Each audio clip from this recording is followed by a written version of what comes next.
Hello everyone and welcome to the third lecture of class 11th NCERT जहाँ पे हम solve कर रहे हैं NCERT मैथमेटिक्स के हर एक एक्सरसाइज को वन बाय वन। आज है तीसरा लेक्चर और आज हम लोग सॉल्व करने वाले हैं एक्सरसाइज 1.3। एक्सरसाइज 1.3 चालू करने से पहले उसके कुछ बेसिक कॉन्सेप्ट्स हमें जानना बहुत ज़रूरी है। तो मान लो देखो दो सेट है हमारे पास, एकदम बेसिक से चलते हैं। ठीक है, एक सेकेंड। ठीक, तो मान लेते हैं कि हमारे पास दो सेट है, a इज इक्वल टू 1 2 और b इज इक्वल टू 1 2 3। क्या तुम एक चीज देख रहे हो? क्या तुमको ऐसा लग रहा है कि a का हर एक एलिमेंट b में प्रेजेंट है? हाँ सर, डेफिनेटली प्रेजेंट है। क्या हम इसको ऐसा लिख सकते हैं कि a का मतलब a is contained in b, है ना? तो इस कंटेन इन माने ए बी में है, इस बात को मैथमेटिकली हम लोग सबसेट लिख सकते हैं। क्या लिख सकते हैं? सबसेट। इसका मतलब अगर एक सेट का जो एलिमेंट्स है वो दूसरे सेट में भी प्रेजेंट होता है, चाहे वो दूसरे सेट में और कोई अलग अलग, जैसे हमने जो एग्जांपल अभी लिए थे वहाँ पे ए में 1 2 था और बी में 1 2 3 था। मतलब बी में ए का एलिमेंट है, उसके साथ बी का भी अलग अलग एलिमेंट हो सकता है। तो हम ये कह सकते हैं कि A is subset of B. Understood ना? लेकिन देखो इसमें ही हम लोग फिर उल्टा नहीं बोल सकते, क्योंकि ए में 1 2 है और बी में 1 2 3 है। तो हम कह सकते हैं कि ए इज ए सबसेट। इसको इसको मैंने क्या बोला? दिस इज सबसेट, है ना? A is a subset of B. But तुम यही किस उल्टा नहीं लिख सकते, B is not a subset of A. क्यों? क्योंकि बी का जो हर एक एलिमेंट है वो ए में प्रेजेंट नहीं है। बात समझ में आया? सबसेट होने का क्राइटेरिया, जो मेन क्राइटेरिया है वो क्या है कि एक सेट का जितना एलिमेंट्स है उस वो हर एक एलिमेंट्स बी में प्रेजेंट होना चाहिए। ठीक है, बात समझ में आया? तो ये जो पहला कॉन्सेप्ट है ये सेट के ऊपर था, सॉरी सबसेट के ऊपर था। किसके ऊपर था? सबसेट। ठीक है, किसके ऊपर था? सबसेट के ऊपर था। ठीक है, दूसरा देखो, दूसरा है कि मानो ओके ये काट दो। ठीक है, मानो कि set A is said to be the subset of set B if every element of A is also an element of B. बात समझ में आया? ओके, अब देखो, in other words, if A is a subset of B then you can say that an element present in A should be in B. Understood ना? Okay, clear. अब देखो, अगर हम ये कहें कि a is a subset of b and b is also a subset of a, then a is equal to b। हमने थोड़ी देर पहले ही ये चीज देखा हुआ है कि a में अगर a में 1 2 है और अगर b में भी 1 2 है, तो क्या हम ये कह सकते हैं कि a is a subset of b and as well as b is a subset of a? मतलब इनडायरेक्टली या फिर डायरेक्टली हम लोग ये इम्प्लाई कर सकते हैं कि a is equal to b। बात क्लियर हुआ? ओके, याद रखना। ठीक है, चलो नेक्स्ट देखो। देखो, एक बात हमें ये भी जानना है कि इस सेट, कोई भी सेट अपने आप का सबसेट हो सकता है क्या? Every set is a subset of itself. Remember, every set is a subset of itself. Sir कैसे? मैं बताता हूँ कैसे। देखो, मान लो कि यहाँ पे a इज इक्वल टू 1 2 लिखा। ठीक है, तो सिंपल सा बात है, a is also contain in a, है ना? क्यों? क्योंकि अगर मैं यहाँ पे फिर से a इज इक्वल टू 1 2 लिखूं, तो क्या हम ये नहीं कह सकते कि a का हर एक एलिमेंट a में भी प्रेजेंट है? तो a is also a subset of a। ठीक है, a इज ऑल्सो ए सब, सॉरी, अब और एक देखो, सुनना मेरी बात ध्यान से। ये क्या है? ये फाई है, हम लोगों ने ये पहले देखा हुआ है, राइट? देखो, अगर a इज इक्वल टू 1 2 में लिखता हूं, इसका मतलब इसमें देखो, सुनना मेरी बात, इसमें 5 भी है, मतलब कुछ नहीं है, फिर 1 है, 2 भी है। बात समझना, अगर मैं कहूँ कि क्या 5 एक का सबसेट है, तुम बोलोगे yes. 5 is a subset of every set, चाहे सेट में कुछ हो, चाहे सेट में कुछ ना हो। ठीक है, 5 will be subset of every set. Understood? Okay, okay next. अब देखो, मान लेते हैं कि ये जो तीसरा कॉन्सेप्ट है, हाँ देखो, मैंने एग्जाम्पल यहाँ पे लिखा हुआ है कि a is equal to 1 1 2 3 where is b is equal to 1 2 3 4। तो हम लोग ये कह सकते हैं कि a is a subset of b, है ना। और सुनना मेरी बात, b is not a subset of a, है ना, जिसकी वजह से a और b इक्वल भी नहीं है कि नहीं। तो हम ये कह सकते हैं कि a is a subset, proper subset of b, a is A proper subset of b, whereas b is a superset of a, b is called the superset of b। मैं फिर समझाने की कोशिश करता हूँ, रुको देखो। अगर मानो a इज इक्वल टू 1 2 है और b इज इक्वल टू 1 2 3 है, ठीक है। तो और यहाँ पे देखो a is a subset of b, whereas b is not a subset of a, जिसकी वजह से a is not equal to b। Clear? Okay. तो हम ये कह सकते हैं कि a is called as the proper subset, the proper subset of b, whereas b, एक सेकेंड, यहाँ पे लिख देता हूँ, whereas b is called the, whereas एक second, a is called the subset of, a is called as a subset of, एक second, a is called as a subset, right, subset of a, whereas लिखाई दी अच्छे से नहीं आ रहा है ना, अच्छे से मैं कर देता हूँ, वेट।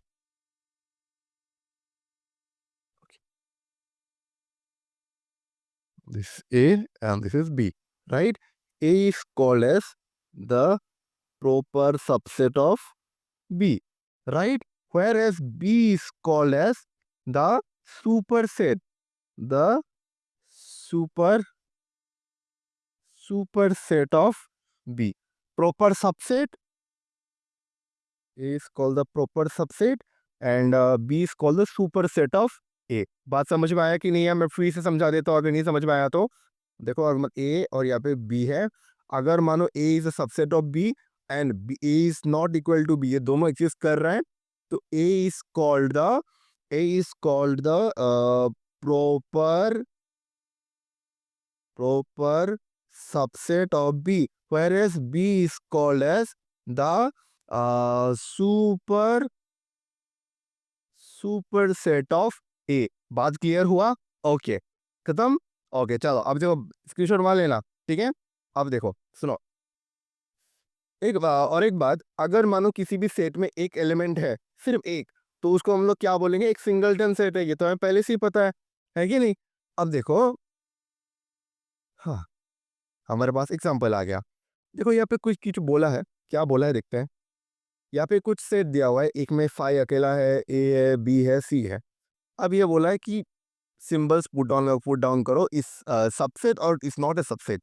बोला है कि अब फाइव सबसेट है बी का। मैंने पहले ही बोला था कि फाइव जो एक नल एंड वॉइड सेट है, नल एम्प्टी सेट है, तो वो क्या बी का सबसेट है? तुम बोलोगे यस, डेफिनेटली।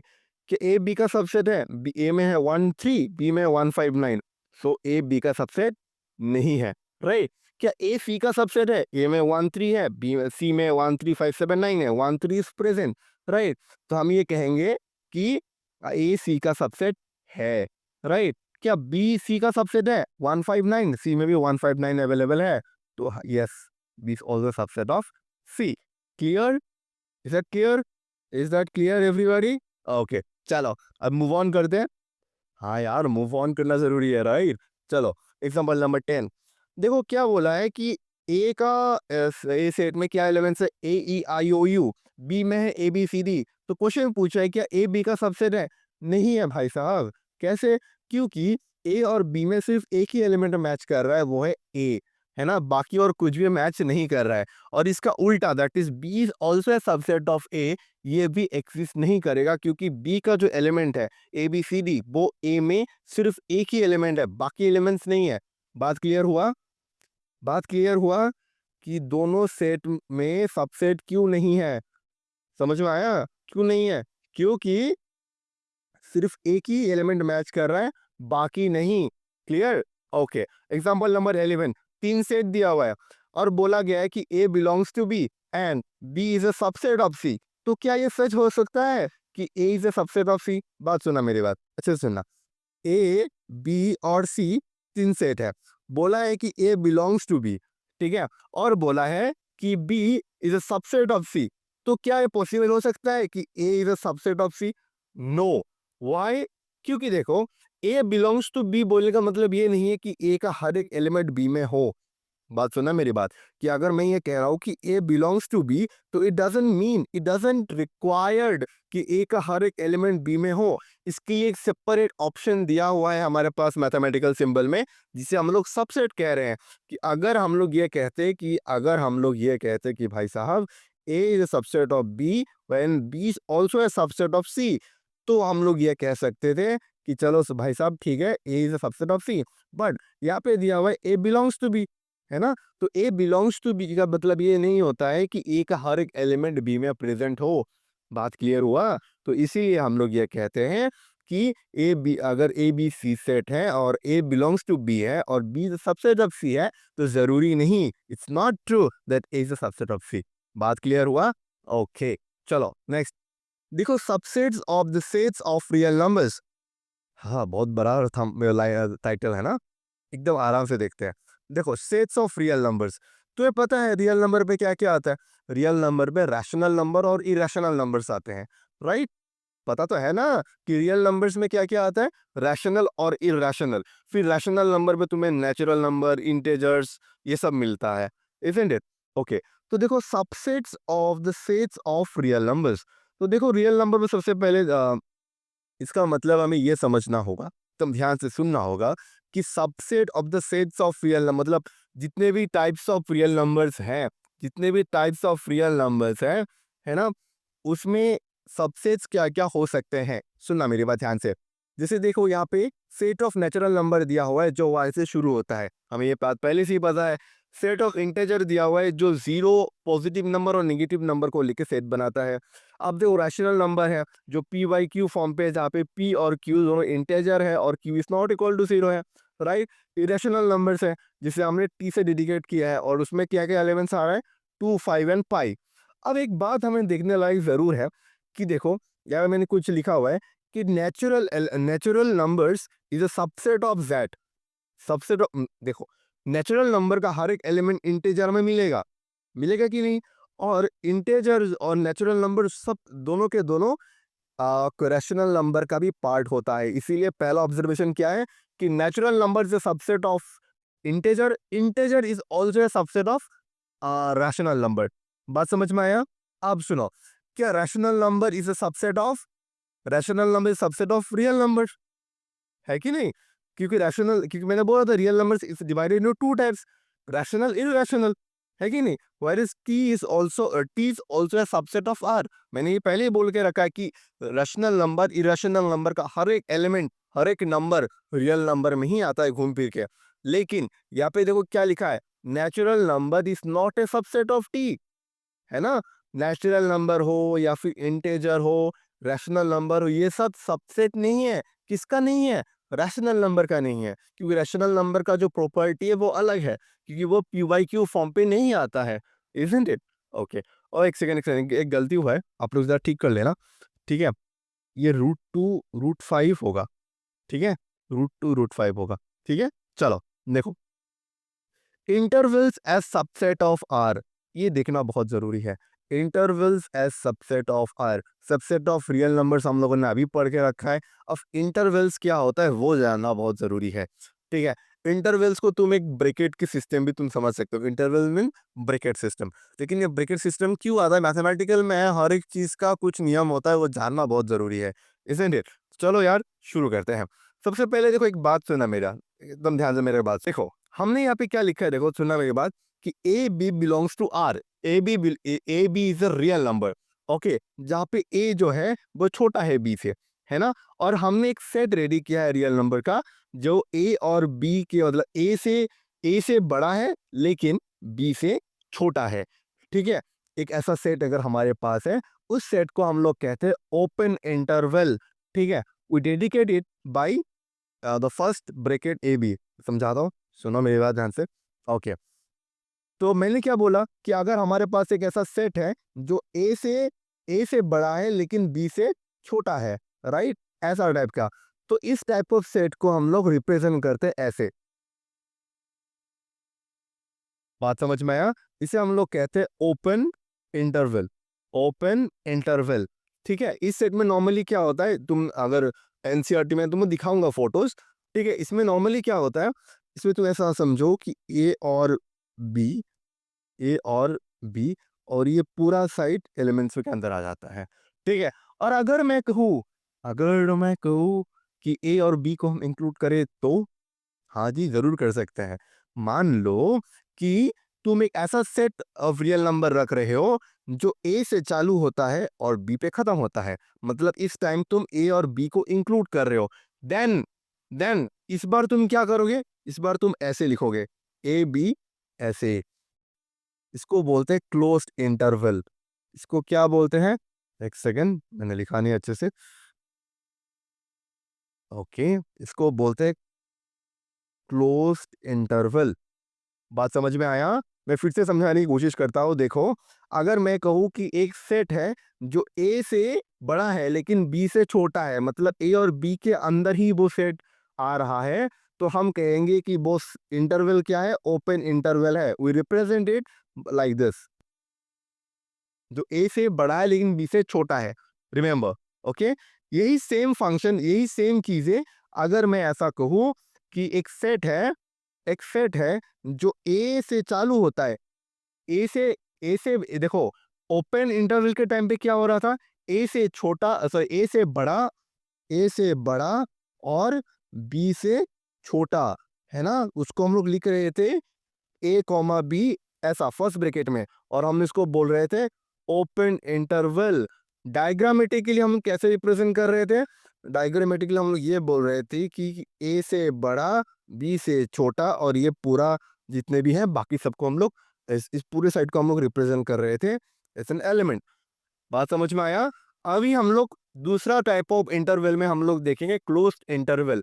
इस टाइम पे क्या होगा, इस टाइम पे हम लोग ये बोलेंगे कि in this closed interval, in this closed interval, in this closed interval, what we will see is, um, इस टाइम पे सेट जो है वो ए से चालू होता है और बी पे खत्म होता है, मतलब यहाँ पे हम लोग ए और बी दोनों को इंक्लूड कर रहे हैं।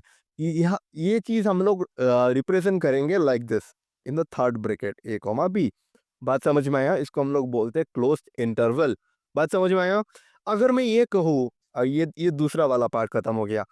तीसरे में हम लोग कैसे लिखते हैं, अगर हम ये कहते हैं कि भैया ए से ए से बड़ा है, देखो कोई भी सेट जिसका शुरुआत, स्टार्टिंग, इनिशियली चालू होता है ए से बड़ा लेकिन बी तक होता है। बात अगर मैं कहूँ कि एक सेट ऑफ एलिमेंट है जो एक से बड़ा है लेकिन 10 तक होता है, मैंने क्या बोला, मैंने क्या बोला कि ए से बड़ा है लेकिन बी को इंक्लूड कर रहा है, तो हम लोग इसको लिखेंगे कैसे, हम लोग लिखेंगे ऐसे। याद करो, ए से बड़ा और बी को लेके, ये third type of interval. Screenshot मार लेना, ठीक है? नहीं हुआ तो फिर से बैक मार के थोड़ा फिर से सुन लेना। मैं फिर से एक बार दोहरा लेता हूँ अगर तुमको समझ में ना आए। अगर मैं ऐसा कहूँ, ये थर्ड नंबर इंटरवल है, ओपन और क्लोज के बाद ये थर्ड नंबर इंटरवल है। मान लो कि एक सेट ऑफ रियल नंबर है जो जो ए से बड़ा है लेकिन बी तक जाता है, तो हम लोग इसको ऐसा थर्ड इंटरवल बोलते हैं। Fourth kind of interval is, मानो कि अगर मैं कहूं कि ए से चालू होता है लेकिन बी से छोटा है, ए से चालू हो रहा है, ए से चालू हो रहा है लेकिन बी से छोटा है, इस टाइप की है फोर्थ टाइप ऑफ इंटरवल। बात क्लियर हुआ कि नहीं हुआ? ओके, चलो अब देखो, बात करते हैं हम लोग, ये तो खत्म हो गया, राइट? ये डायग्रामेटिकली मैंने शो किया है, आप लोग जरा देख लेना, ठीक है? ओके, चलो अब देखते हैं यूनिवर्सल सेट। यूनिवर्सल सेट किसे कहते हैं?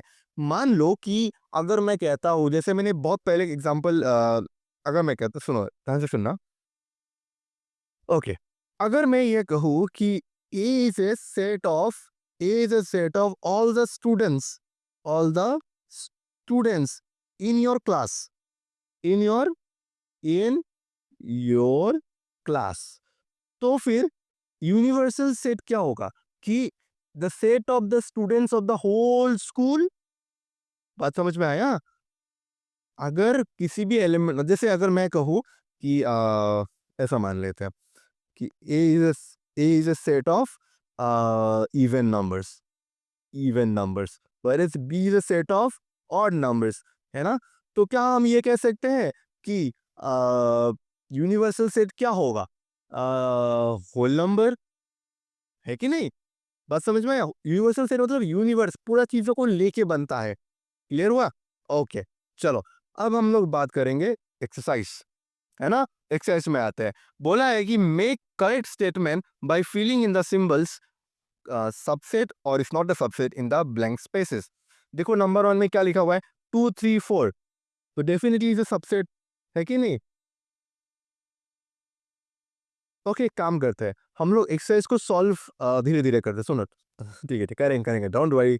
देखो नंबर 2 ए बी सी, उसमें देखो बी सी डी है, मतलब सिर्फ सी है और बी है, ए नहीं है, तो हम लोग कहेंगे it's not a subset. Clear? अब देखो पहले सेट में क्या बोल रहा है कि x is a student of class 11 of your school, set builder method में है, राइट? ठीक है, 11 का छात्र है। दूसरे में क्या बोल रहा है कि x is a student of your school, तो definitely subset. x is a circle in a plane, whereas x is a circle in the same plane with radius 1 unit, है ना? तो ये तो भाई सबसेट नहीं है कि नहीं? ओके, सो तो देखो एक सर्कल है जो प्लेन में है, राइट? प्लेन मतलब एक पेज में अगर तुम एक सर्कल बनाते हो, क्या वो सबसेट है उसी प्लेन में? एक अगर सेम सर्कल है इसका रेडियस 1 यूनिट है? नो, क्योंकि डेफिनेटली नहीं है, राइट? तो देखो x is a triangle in a plane, whereas x is a rectangle in the same plane. Is it a subset? No, but definitely it's not. अगर मैं कहूँ कि x is a triangle in a plane और उसी plane में उसी मतलब page में, प्लेन में, जो भी तुम बोलो, उसी प्लेन में अगर हम रेक्टेंगल भी ड्रॉ करें, क्या वो उसका सबसेट है? नहीं भाई, वो भी नहीं है कि नहीं? ओके, ठीक है। नेक्स्ट है कि x is an equilateral triangle in a plane, whereas x is a triangle in same plane. हाँ, ये हो सकता है। कैसे? अब सुनो मेरी बात। तुमने एक पेज में बहुत सारे ट्रायंगल बनाया। अब ऐसा हो सकता है कि उसी पेज में उसी तुमने जो जहाँ पे तुमने जो ट्रायंगल्स बनाया है, उसमें से बहुत सारे ट्रायंगल बन जाए, सॉरी इक्विलेटरल ट्रायंगल बन जाए। इसका मतलब equilateral triangle can be a subset of the same of the set जहाँ पे बहुत सारे ट्रायंगल्स बना हुआ है। बात समझ में आया कि नहीं आया? इसलिए मैंने बोला, उसी इसलिए मैंने जो प्रीवियस दो क्वेश्चन है जहाँ पे देखो x is a circle in the plane, whereas x is circle same is a circle in the plane with the radius 1 unit. Okay, so next है x is an even natural number whereas x is an integer. हाँ, definitely integer में भी तुम natural number, even natural number देख सकते हो, right? Okay, so one number is complete है। Now go to the let's go to यहाँ पे आंसर्स है, आप लोग मैच कर सकते हो और इसको फ्रेशली अपनी कॉपी में नोट डाउन भी कर सकते हो। ठीक है, चलो बात करते हैं क्वेश्चन नंबर 2 का। बोला गया है कि कुछ सेट सबसेट दिया और बोला गया है कि बताओ भैया ट्रू है या फॉल्स, है कि नहीं? देखो क्वेश्चन नंबर 1 में क्या लिखा हुआ है? A B is not a subset of B C है। ये फॉल्स है, क्योंकि देखो यहाँ पे जो ए बी है, यहाँ सेकेंड सेट में ए और बी दोनों प्रेजेंट है कि नहीं? तो भैया ये तो हो गया फॉल्स। दूसरे में देखो A is a subset of the X is a vowel in English alphabet. Definitely, क्योंकि इंग्लिश अल्फाबेट में क्या क्या मिलेगा? ए मिलेगा, ई मिलेगा, आई ओ यू, है कि नहीं? तो A is a part of A I O U. बात समझ में आया? तो डेफिनेटली ये तो हो गया भैया ट्रू। अब देखो 1 2 3 है, is a subset of 1 3 5, is it possible? No, तो इट्स ए फॉल्स। ठीक है, अब बोला कि A is a subset of ABC, yes it's true. अगर मैं बोलूं कि ए बिलोंग्स टू एबीसी, तो इट्स नॉट ट्रू, क्योंकि मैंने पहले भी एक बार बोला हुआ है, बिलोंग्स टू का मतलब ये नहीं होता है कि वो कंटेन्ड है। कंटेन्ड के लिए हमारे पास अलग सिंबल है, दैट इज सबसेट। बात समझ में आया? ओके, अब देखो जैसे नेक्स्ट में है कि x is an even natural number less than 6 is a subset of x is a natural number which divides 36 से। देखो even natural number less than 6, सबसे छोटा even natural number क्या है? 2, राइट? है ना, जो 6 से छोटा है। अब देखो is a subset of x is a natural number which divides 36। क्या 36 को 2 से डिवाइड किया जा सकता है? मतलब is it possible? Yes it is. 36 को तुम 2 से डिवाइड करने से वो डायरेक्टली डिविजिबल करता है कि नहीं? तो हम लोग ये लिख सकते हैं, कि yes it's a subset, it's true. बात क्लियर? ओके, चलो फिर नेक्स्ट। यहाँ पे मैंने अच्छे से आंसर लिख के रखा है, आप लोग इसको नोट डाउन कर सकते हो। क्लियर? ओके, चलो नेक्स्ट। क्या बोला? Let a is equal to 1 2 3 4 5 which of the following statements are incorrect and why? Okay, देखो क्या बोला है कि 3 4 is a subset of a। Correct? Correct. 3 4 belongs to a। हाँ, 3 4 is belongs to a। 3 4 is a part of a definitely. इस belong मतलब 3 4 a का element है। ठीक है, क्योंकि 3 4 मतलब अलग से दिया हुआ है ना a में, इसीलिए 3 4 belongs to a। Yes, it's correct. चलो बात करते हैं क्वेश्चन नंबर 3 का। क्या 3 4 is a subset of a? क्या 3 4 जो एक अलग सेट में देके रखा हुआ है, क्या वो एक सबसेट ऑफ a है? हाँ भैया, it is a subset of a। Clear? Okay, क्योंकि हमको पता है, क्योंकि यहाँ पे ये जो बिलोंग्स, तो देखो यहाँ पे सेपरेट सेपरेट देने का मतलब क्या है कि इसको एक अलग अलग सा सेट बना के हम लोग बात कर रहे हैं। ठीक है, अब देखो यहाँ पे बोला कि one belongs to A, is it? Yes, one belongs to A, right? One is a subset of A. No it's not. Okay, चलो 1 to 5 is a subset of A. 1 to 5, yes, it is. 1 to 5 belongs to A. No, it's not. Okay, 1 to 3 is a subset of A. It's not. क्यों? देखो यहाँ पे 3 4 एक साथ था, right? Okay. 5 is a subset. 5 belongs to A. No. 5 is a subset of A. Yes. Is this 5, which is a set? Okay, 5 set. If a null set is a subset of A.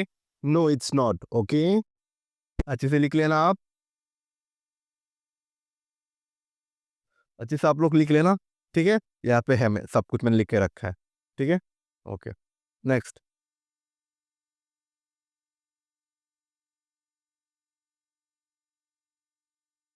क्या बोला है कि write down all the subsets of the following set. पहला है ए singleton set है, तो इसका subset होगा 5 और वो खुद, है कि नहीं?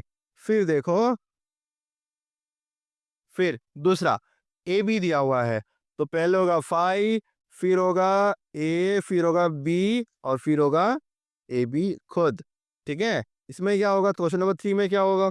क्वेश्चन नंबर 3 में होगा, पहले होगा 5, फिर होगा 1 अकेला, 2 अकेला, 3 अकेला, और फिर 1 2 और 3। ठीक है, और 4 में तो वो अकेला ही है। ठीक है, क्लियर? ओके, चलो नेक्स्ट।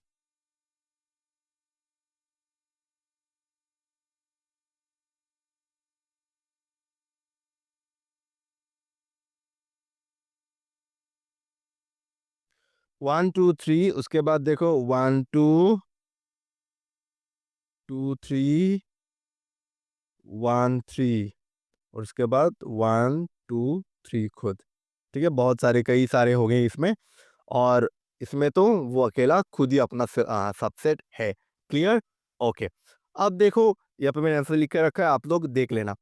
ठीक है, चलो नेक्स्ट। क्वेश्चन नंबर 5 बोला है कि राइट द इंटरवल्स एज, मतलब write the following as interval. मैंने बोला था इंटरवल का मतलब क्या होता है? ब्रैकेट्स, है ना? हमें ब्रैकेट्स में लिखना है। हम हमारे पास हमने चार चार इंटरवल सीखे थे, जिसमें ओपन इंटरवल था, क्लोज्ड इंटरवल था, और उसमें एक में ऐसा और तीसरे में ऐसा था। बस इतना ही हम लोगों ने सीखा था, राइट? ओके, अब सॉल्व करते हैं। देखो नंबर 1 में देखो क्या लिखा हुआ है, x belongs to real number, where देखो -4 से छोटा, -4 से बड़ा है, लेकिन 6 पे जाके खत्म हो रहा है। देखो ये हम लोगों ने कहीं पे किया हुआ है, देखो ये -4, और यहाँ पे होगा 6 पे जाके ये एंड कर रहा, ऐसा होगा। Number 1 clear? नोट डाउन कर लिया? बात समझ में आया कि नहीं है? क्योंकि -4 से बड़ा है, और -6 सिर्फ 6 में जाके खत्म हो रहा है, इसीलिए हम लोगों ने ऐसा लिखा। क्योंकि हमें पता है कि ओपन का मतलब क्या होता है कि उससे बड़ा या फिर उससे छोटा। क्लोज का मतलब क्या हो रहा है? उसको इंक्लूड कर रहा है। बात क्लियर? ओके, चलो क्वेश्चन नंबर 2 करते हैं। क्वेश्चन नंबर 2 क्या बोला है? -12 से बड़ा है और -10 से छोटा है। इसका मतलब -12 और 10 ओपन इंटरवल। बात क्लियर हुआ? ओके, नेक्स्ट देखो, 0 को इंक्लूड कर रहा है लेकिन 7 पे जाके खत्म हो रहा है। That means the intervals will be 0, 7 open interval. ऐसा होगा। क्लियर? ओके, नेक्स्ट में देखते हैं। अब देखो, 3 को इंक्लूड कर रहा है और 4 को भी इंक्लूड कर रहा है। इसका मतलब ऐसा थर्ड ब्रैकेट में होगा। क्लियर? ओके, चलो खुशी खुशी हम लोग नेक्स्ट क्वेश्चन में जा सकते हैं। डेफिनेटली जा सकते हैं। देखो ये है, आप लोग देख सकते हो। ठीक है, next, right the following intervals in set builder form. Definitely. और देखो सबसे पहली बात, एक चीज तो कॉमन सब में होगा कि एक्स बिलोंग्स टू आर, है ना, x such that x belongs to R. अब कॉमा देना होगा। कॉमा देने के बाद अब देखो, -30 ओपन ब्रैकेट में है। इसका मतलब ये -3 से बड़ा है, -3 से बड़ा है और 0 से छोटा है। बात समझ में आया कि नहीं आया? ये होगा इसका सेट बिल्डर फॉर्म। मैं अच्छे से लिखने की कोशिश करता हूँ सो दैट आपको अच्छे से पता चले कि मैं लिख क्या रहा हूँ। मैंने लिखा कि x such that x belongs to a real number whereas x जो है वो -3 से बड़ा है और क्या हो रहा है कि वो 0 से छोटा है। ये है इसका सेट बिल्डर फॉर्म। लिख लेना। ठीक है, क्वेश्चन नंबर 2 पे आओ। देखो ये क्लोज ब्रैकेट में लिखा हुआ है, that means x belongs to r, x is such that x belongs to r। अब सुनना मेरी बात, 6 जो है वो 6 से 12 तक जा रहा है। बात क्लियर हुआ कि नहीं? क्वेश्चन नंबर 1, क्वेश्चन नंबर 2 खत्म। अब बात करते हैं क्वेश्चन नंबर 3 का। क्वेश्चन नंबर 3 में देखो, 6 के पहले एक ओपन ब्रैकेट है, 12 के बाद क्लोज ब्रैकेट है। इसका मतलब ये जो सेट है x such that x belongs to R comma, यहाँ पे क्या हो रहा है? यहाँ पे ये 6 से बड़ा है, 6 से बड़ा है लेकिन 12 को इंक्लूड कर रहा है। बात खत्म हुआ। अब सुनो, अब नेक्स्ट में देखो, x is such that x belongs to r whereas, सुना मेरी बात, वेयर एज। अब देखो यहाँ पे -23 के आगे देखो क्लोज्ड फिगर दिया हुआ है, क्या क्लोज्ड ब्रैकेट दिया हुआ है। इसका मतलब सुनना मेरी बात ध्यान से, इसका मतलब -23 को इंक्लूड कर रहा है लेकिन 5 से छोटा है। ठीक है, इसलिए 5 के आगे कोई ऐसा इक्वल टू साइन नहीं है। क्लियर? ओके, अब सुनो, अब जा सकते हैं नेक्स्ट क्वेश्चन में। डेफिनेटली जा सकते हैं, आप लोग दे मैच कर लेना। ठीक है, क्वेश्चन नंबर 7 पे देखो कि what is the universal set you propose for each of the following the set of right triangles. Okay, सुनो, बोला है कि अगर तुम्हारे पास सेट ऑफ राइट ट्रायंगल्स है तो उसका यूनिवर्सल सेट तुम क्या ला सकते हो? देखो ये मैंने डायरेक्ट आंसर लिख के रखा है कि यूनिवर्सल सेट उसका हो सकता है सेट ऑफ ट्रायंगल्स या फिर the set of polygons, right. Where is the set of isosceles triangle का यूनिवर्सल सेट हो सकता है set of polygon, set of triangle, set of 2 dimensional figures. है ना? है कि नहीं? समझ में आया कि नहीं आया? ओके, चलो अब क्वेश्चन नंबर 8 पे आते हैं। हमारे पास 3 सेट्स अवेलेबल है, ए बी सी। अब बोला है which of the following may be considered as the universal set for all the 3 sets A B and C. अब देखो उसमें ए भी इंक्लूड होगा, बी भी इंक्लूड होगा, सी भी इंक्लूड होगा। सबसे पहली बात, एकदम आंख बंद करके हम लोग ये बोल सकते हैं कि 1 तो नहीं होगा, बी भी नहीं होगा और सी भी नहीं होगा, क्योंकि ओ सॉरी सॉरी सॉरी, 0 तो अवेलेबल है हमारे पास, है कि नहीं? लेकिन फिर भी ए भी नहीं होगा क्योंकि लास्ट में देखो 8 है, जहाँ पे क्वेश्चन नंबर 1 पे 8 नहीं है, राइट। 2 भी नहीं होगा। लेकिन देखो यहाँ पे और एक बात, क्वेश्चन नंबर 3 में 10 है लास्ट तक, यहाँ पे तो 10 है ही नहीं, तो डेफिनेटली 3 भी नहीं होगा। Answer will be 4, option number 4। Clear? Okay, चलो नेक्स्ट। ओके देखो, ये हुआ question number 8। Okay, clear? Okay, तो हम लोग अभी ये हमारा खत्म हो गया। चलो फिर ये एक्सरसाइज खत्म हो गया, फिर से हम लोग मिलेंगे एक्सरसाइज 1.4 को लेके। तब तक के लिए पढ़ाई जरूर करते रहना। Thank you so much, take care and study well.